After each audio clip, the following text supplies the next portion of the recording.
if you have less urge than people, you feel discontent, you feel satisfied. And then if you start having more than other people, you feel prideful and you feel superior, right? And that's just, at the end of the day, it's a lose-lose situation. So really, when I was your age, I was measuring my life where I was compared to everyone else. And then, even more than that, what self-gains could I get for me and me only, right?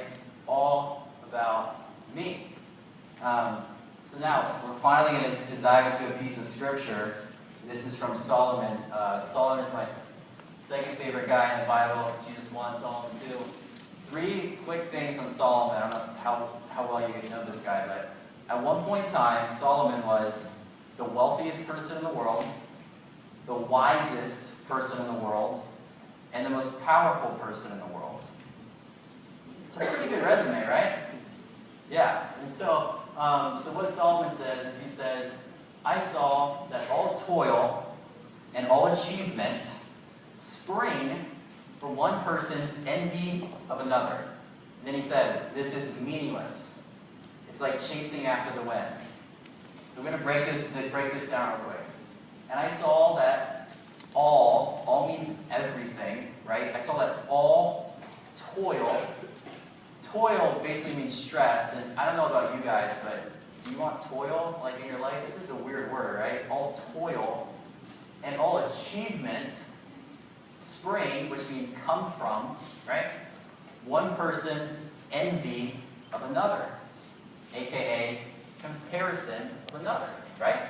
And he says this is meaningless. A chasing after the wind. A chasing after the wind is just such a brilliant analogy because think about it. Simple example, when you're walking and you feel the wind come by you, right? You feel it sweep by, and you can feel it for a short amount of time, right? It's a temporary feeling. What happens is the wind is fleeting because you can never catch it, right? You can never, ever catch the wind. Same thing is what he says, chasing after the wind, is that if your head's down and all you're caring about is just, you, and, what can I get for myself, and just stack these little wins up, and then, how can I move up in this comparison game? Right? What happens is that it's just like the wind. You feel the temporary winds, no doubt. I'm not going to sit up here and lie. You feel the temporary winds, right? You feel it. But if we're going to be smart here, right, if we're going to be wise, it's just like chasing after the wind because you can never catch it. You can never be fulfilled because people are always going to have more than you, right? So it's like chasing after the wind. And then Solomon says here, I think this is brilliant too. He says, for who am I toiling? And why am I depriving myself of enjoyment? He says, this too is meaningless. It's a miserable business. Okay? So what I would challenge you guys to do, and what I did, is you gotta take a time out, right? You gotta stop and think. If your head's down and you're in this little bubble where all you care about is just yourself. What can I get for me? What can I get for me? And then how am I impressing other people? Blah blah blah. What you got to do? You got to take time out. You got to pull yourself out of this vortex, little whirlpool here, and you got to think. You got to think big picture. And you got to look at it and you got to say, for who of these people? Who am I toiling?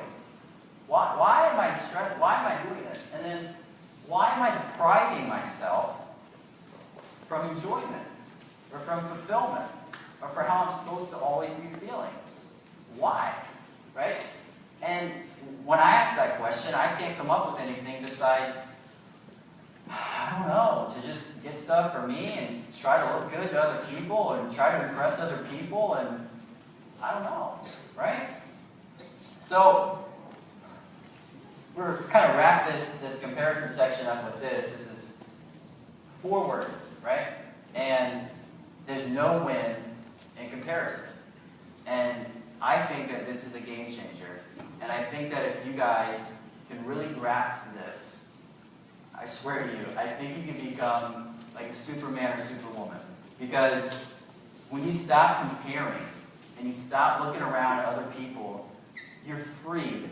And you're free to run your own race. And when that happens, you have more confidence, and you didn't even know you had confidence, and you just get confidence. You get leadership abilities that you didn't even know you had. You get a thing called humility. I think humility now is the greatest characteristic any person could have. You gain humility because you're not trying to impress other people and you don't care about that. And then you get fearlessness, right? You stop caring, you're fearless because you're not comparing to other people and you're running your own race, right? And so I think if you can understand these 4 words, I wish so bad that I did when I was your age, is that there's no win in comparison. So this is kind of the application part or the solution part. You might be out there thinking, all right, Brett, it kind of makes sense, this comparison thing, it's a lose-lose, right? Like, I get that, but we're all human, and we all have to look somewhere. We all need a reflection point or a mirror, right, to look somewhere. So if I'm not looking around at other people, and it's not just about, what can I get for me? Can I get for me? Can I get for me? What the heck? What do I look at, right? Like, we all have to look somewhere, right? That's just that's just woven into our fabric, right? So what I did. And I'm just telling you guys, again, I'm not being preachy, I'm just telling you what I did.